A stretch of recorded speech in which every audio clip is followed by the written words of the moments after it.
சீனாவின் குவாங்டாங் மாகாணத்தை சேர்ந்த கியாவோ என்ற நபர் சுமார் 2 டன் எடையுள்ள பழைய சிம் கார்டுகள் மற்றும் மின்னணு கழிவுகளிலிருந்து 191 கிராம் தங்கத்தை பிரித்தெடுத்து சாதனை படைத்துள்ளார்.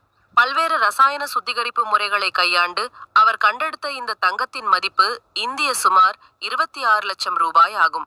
சிம் கார்டுகள் துருப்பிடிக்காமல் இருக்கவும், தகவல்கள் வேகமாக கடத்தப்படவும் அவற்றில் தங்கம் பூசப்பட்டிருப்பதை அவர் கனது விளக்கியுள்ளார். சீனாவின் குவாங்டாங் மாகாணத்தை சேர்ந்த கியாவோ என்ற நபர் சுமார் 2 டன் எடையுள்ள பழைய சிம் கார்டுகள் மற்றும் மின்னணு கழிவுகளிலிருந்து 191 கிராம் தங்கத்தை பிரித்தெடுத்து சாதனை படைத்துள்ளார்.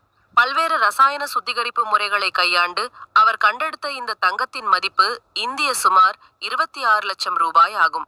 சிம் கார்டுகள் துருப்பிடிக்காமல் இருக்கவும், தகவல்கள் வேகமாக கடத்தப்படவும் அவற்றில் தங்கம் பூசப்பட்டிருப்பதை அவர் கனது விளக்கியுள்ளார்.